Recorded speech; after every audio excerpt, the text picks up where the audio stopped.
And we have also warned all the parties, all the players, international players, that they should not enter to our conflict as a third party to support or help Israel. Because if they wanted this conflict to be de-escalated, they should go on the right way. This is the wrong way.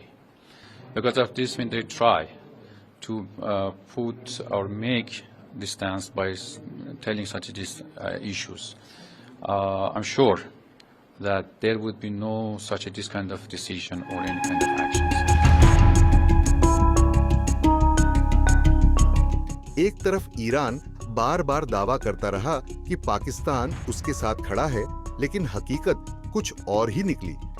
Pakistan के सेना प्रमुख असीम मुनीर ने America जाकर पूरी तरह से Iran के दावों को ध्वस्त कर दिया। लंच टेबल पर ट्रंप के सामने पाकिस्तान फुल सरेंडर मोड में दिखा।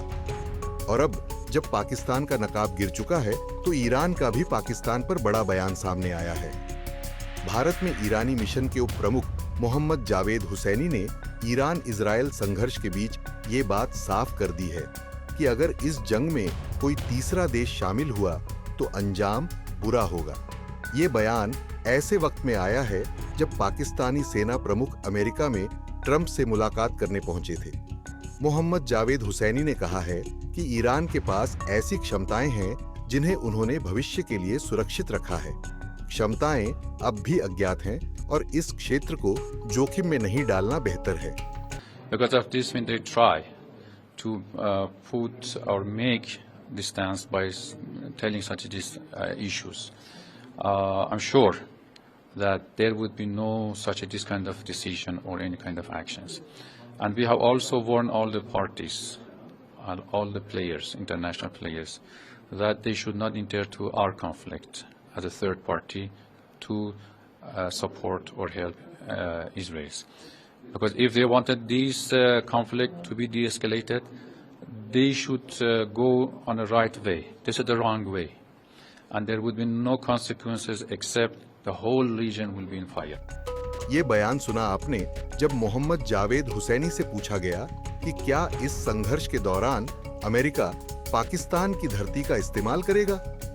तब उन्होंने कहा, मुझे उम्मीद है कि पाकिस्तान ऐसा नहीं करेगा और इजराइल की आक्रामकता के खिलाफ ईरान के साथ खड़ा होगा। लेकिन साथ ही साथ उन्होंने ये भी कहा कि हमने सभी पक्षों और अंतर्राष्ट्रीय खिलाड़ियों को भी चेतावनी दी है कि वे हमारे संघर्ष में तीसरे पक्ष के रूप में शामिल होकर इजराइल का समर्थन या मदद न करें।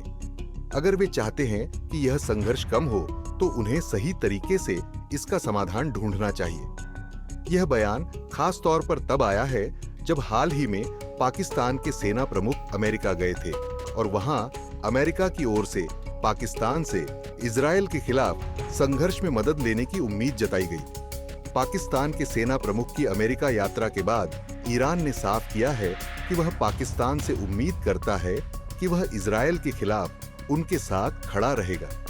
अगर पाकिस्तान अमेरिका के दबाव में आकर इजराइल का समर्थन करता है या अपनी जमीन का उपयोग ईरान के खिलाफ करता है, तो ईरान की तरफ से कड़ी प्रतिक्रिया होगी।